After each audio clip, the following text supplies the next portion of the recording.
Vamos a hablar de economía. Ayer lo comentábamos, el Banco Central publicó los datos de 2014, un crecimiento de la economía de 3,5%. Estamos con Florencia Carriquiri, economista de Deloitte. ¿Cómo estás, Florencia? Buenas tardes. Muy bien, muchas gracias por la invitación. Estábamos charlando antes de salir al aire y me decías que no le sorprendió ese número de PBI 3,5%, que era más o menos las estimaciones que ustedes habían hecho. Sí, a ver, luego de analizar los datos que habían salido sobre el cierre del año pasado, que eran los correspondientes hasta septiembre, nuestra última estimación era justamente de un 3,5% para el conjunto de 2014, con lo cual estuvo bien en línea con los datos que terminó mostrando en términos generales. Por supuesto que después claro, en la realidad sectorial siempre hay alguna pequeña sorpresa o algún dato que difiere, pero en el global era la cifra que estábamos esperando. Es un crecimiento importante, teniendo en cuenta, por ejemplo, lo que sucedió en Brasil. Hoy se publicó el dato, ¿no? 0,1%. Sí, de crecimiento en 0,1% de crecimiento en 2014. Sí, a ver, es un dato que sin duda, y más allá de que los énfasis de una y otra parte a veces están en si es una desaceleración o no lo es cierto, es una desaceleración respecto a lo que había crecido en 2013, por ejemplo.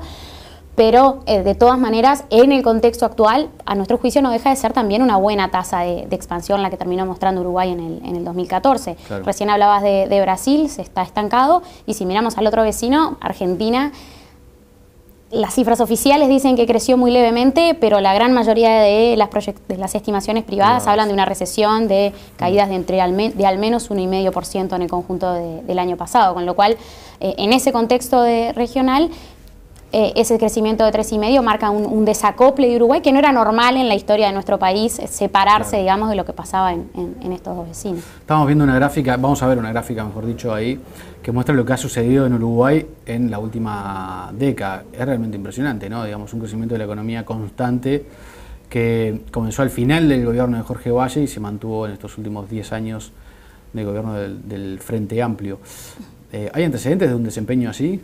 No, prácticamente, a ver, nos tendríamos que remontar a la década del 40 para un ciclo expansivo tan importante, pero realmente no es bastante inédito en la historia de Uruguay, un ciclo tan largo de crecimiento y tan fuerte. Se dan además dos características, que es muy persistente, o sea, es muy largo en el tiempo, sin altibajos, sino que realmente con tasas constantemente buenas en todos estos últimos 12 años y tasas además que promedialmente multiplican y por mucho lo que era el ritmo de crecimiento histórico de nuestro país. Claro. Entrando en profundidad de ese índice, ¿quién tiró de la economía el año pasado? Bien, si miramos a nivel de los grandes sectores de actividad y miramos el conjunto del año, los motores que tuvo la economía fueron esencialmente el sector de lo que se llama el transporte, almacenamiento y comunicaciones, donde esencialmente en 2014 fueron las comunicaciones, como vienen siendo, de hecho, en los últimos años, las que mostraron el mayor dinamismo, crecieron casi 7% y terminaron contribuyendo de buena manera al crecimiento del año. Y en segundo lugar, otro sector, que ese sí no era habitual que viniera siendo un motor para el crecimiento, fue el de la industria manufacturera, donde tuvimos el impulso en la segunda parte del año de la apertura de Montes del Plata, y eso claro, significó también una buena contribución al crecimiento de la actividad económica en su conjunto. Por supuesto, después está el sector de electricidad, gas y agua, que de hecho en los últimos años viene contribuyendo también en buena medida, pero eso es esencialmente por motivos climáticos y por eso muchas veces los economistas no hacemos énfasis mucho en lo que es la contribución de ese sector, pero que en estos últimos años está teniendo contribuciones bien importantes. ¿Y en el otro extremo? Y bueno, y los desempeños más decepcionantes, sobre todo en el cierre de 2014, estuvo en la actividad comercial. El sector de comercio, restaurantes y hoteles tuvo un desempeño realmente pobre en el año, creció menos de 2%. Importante, ¿no? Ahí. Sí. 4% respecto al trimestre del año anterior. Cayó en el último trimestre del año 4% en términos interanuales. Es la primera caída en un buen tiempo de este sector, que ya venía mostrando una desaceleración, pero fue una caída importante al cierre del año, que de alguna manera allí sí podemos decir que hubo cierta sorpresa. Nosotros no estábamos aguardando un desempeño tan malo en el último trimestre del año para lo que fue la actividad comercial. Y en segundo lugar, el otro sector que está teniendo una situación más difícil es la construcción, pero que en buena medida era esperado. De hecho, la construcción fue cayendo trimestre a trimestre en todo el transcurso de 2014, pero eso era en buena medida esperado, como decía recién, porque comparamos con un 2013 donde estábamos con obras con la obra de Montes del Plata en proceso, y entonces cuando comparamos con aquellos niveles era esperado, digamos, niveles negativos en esas variaciones. El desempeño importante del consumo de las familias, ¿qué evaluación te merece? Bueno, el consumo sigue siendo, allí sí, desde la perspectiva de la demanda, el consumo privado en general, que es la estadística que publica el Banco Central, sigue siendo un motor clave para el crecimiento. Está por encima del promedio crece anual. Por encima del producto. En 2014 creció algo más de 4%, mientras que, como decíamos recién, el PBI creció 3,5%. Pero aún así también ese motor, el consumo, está mostrando señales de desaceleración. Si uno mira las variaciones trimestrales del consumo, hace 5 trimestres ya que se van enlenteciendo trimestre tras trimestre. Creció más de 5 puntos en 2013 y, como decíamos recién, creció apenas más de 4 este año, con lo cual también el consumo ha tendido a enfriarse en el transcurso del año pasado. ¿Esa es una variable que es muy permeable a este tipo de cosas? ¿A una entrevista donde un economista dice qué puede pasar en 2015? A ver, ¿En Uruguay por lo menos o no tanto? ¿O hay depende, a ver, está el tema estadístico que después si querés conversamos un poco, y el tema sustancial. En lo que es las decisiones de consumo en general, de consumo de las familias en particular, es claro que sí que el factor expectativas es importante. Claro. Es importante además, digamos, para algunas decisiones de consumo en particular, típicamente las de bienes durables, automóviles, electrodomésticos, bienes que son para la perspectiva familiar una especie de inversión. Claro. Bueno, en esos rubros las decisiones de consumo tienden a ser, sí, bastante permeables a las expectativas, en un contexto de expectativas que empiezan a ensombrecerse de alguna manera, en un contexto además de suba del dólar, son también esos rubros esencialmente importados. Bueno, en ese contexto es normal que estemos viendo, de hecho, contracciones en las ventas de ese tipo de productos, y bueno, hay decisión y un consumo que se hace en general más cauteloso en las familias y también en las empresas. Claro. Y me decías en términos estadísticos.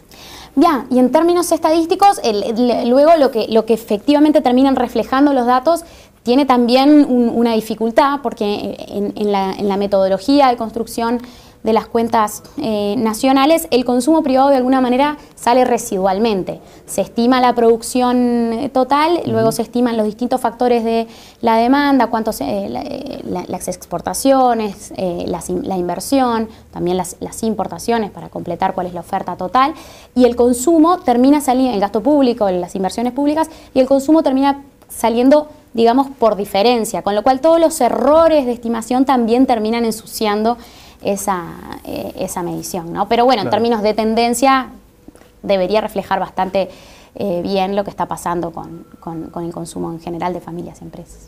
Teniendo esta foto de lo que fue 2014, ¿qué puede pasar en 2015? Bueno, con estas cifras de 2014, en la medida que en principio no significaron grandes sorpresas para lo que estábamos esperando, por el momento, aunque lo estamos trabajando, estimamos que no vamos a cambiar sustancialmente nuestras proyecciones. Los pronósticos que ya estábamos manejando apuntan a un crecimiento de 2,8% promedio anual este año, que es sin el efecto de Montes del Plata, porque este año va a ser un efecto bien importante. Es todo un año de la planta de Montes del Plata operando a capacidad prácticamente plena. Ustedes lo estiman en 1%. Eso lo estimamos en un punto de contribución a la tasa de crecimiento del PBI, con lo cual estaríamos hablando de un PBI sin Montes del Plata creciendo en el entorno del 2%, levemente por debajo del 2%, con lo cual estamos avisorando, sí, una desaceleración o un enfriamiento adicional respecto a lo que ya vimos en 2014.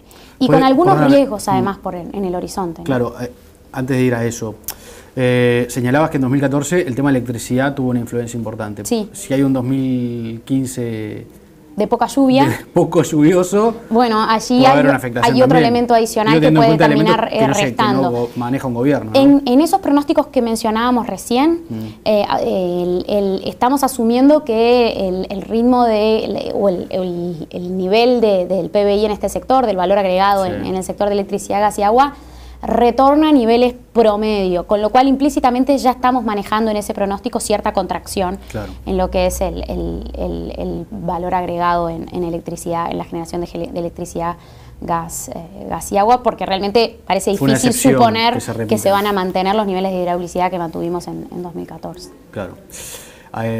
Ahora, no es despreciable un crecimiento de 2,8% en el contexto en el que está la región. No es para nada despreciable, nuevamente dejaría a Uruguay muy bien parado en la comparación internacional y regional, pero con esa precisión que decíamos antes, para lo que es la dinámica del hacer negocios en general, claro, quizás la tasa más relevante es la del PBI sin Montes del Plata, que esencialmente que es un valor agregado nacional genuinamente computado, pero que no juega, que influye mucho en el índice y que no juega en lo que es la dinámica más general de la gran mayoría de las empresas que operan en el país. Y por eso muchas veces hacemos énfasis en eso.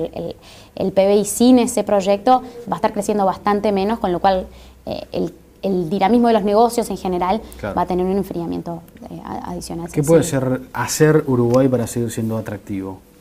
Para seguir recibiendo inversiones, sí, para seguir creciendo. A ver, a nosotros nos parece que hay varios elementos en ese frente. Hay factores como de poner nuevamente en orden algunos equilibrios macroeconómicos. Son como, a nuestro juicio, lo que debería atacar más inmediatamente el gobierno, y ahora me explayo un poquito más en eso. Y otros elementos que son más de largo plazo, de profundizar en nuevas reformas, digamos, que le den nuevos impulsos, digamos, al clima de inversiones en nuestro país. En lo que es lo primero y en lo que muchas veces los analistas estamos haciendo más énfasis generalmente en la prensa y en general en nuestras exposiciones, nosotros estamos viendo con cierta preocupación, digamos, el deterioro de algunos fundamentos macroeconómicos que vimos en el último tiempo. Uruguay ha mantenido muy buenas tasas de expansión, pero al mismo tiempo se ha visto cierto deterioro en fundamentos como es el balance de cuenta corriente, que está con un déficit realmente ya significativo de casi 5 puntos del PBI, el déficit fiscal, que cerró el año pasado en el mayor nivel desde el 2002, en más de 3,5 puntos del PBI, la persistencia de la inflación, estamos con una inflación, claro, difícil de hacer bajar, y una situación de competitividad en particular que nosotros estamos viendo con preocupación, sobre todo en este comienzo de 2015, que con un real que realmente tuvo un debilitamiento muy acelerado, nos está dejando en una situación de competitividad, sobre todo con este país vecino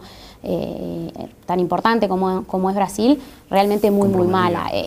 A nuestro juicio, esos desequilibrios hoy deben ser mirados con cuidado y son elementos que la política económica debe tener bien en cuenta a la hora de tomarse las primeras decisiones de este gobierno, y la ley de presupuesto, las pautas también de la negociación salarial deben tener un cambio notorio respecto a lo que veníamos viendo en años pasados, porque el contexto es distinto y porque esos equilibrios deben restablecerse de forma relativamente rápida. En relación a Brasil, fue sorprendente el desempeño en este verano, digamos. Sí, podemos decir que fue sorprendente. La mayoría de los analistas... Hay una luz de alerta prendida. Estábamos mirando con preocupación a Brasil ya desde hace un tiempo. Brasil realmente está teniendo muy mal desempeño desde hace ya algunos años, pero el ritmo al que se procesó el aumento del dólar en Brasil en estos meses fue sorprendente en términos generales. No había prácticamente proyecciones en ese orden.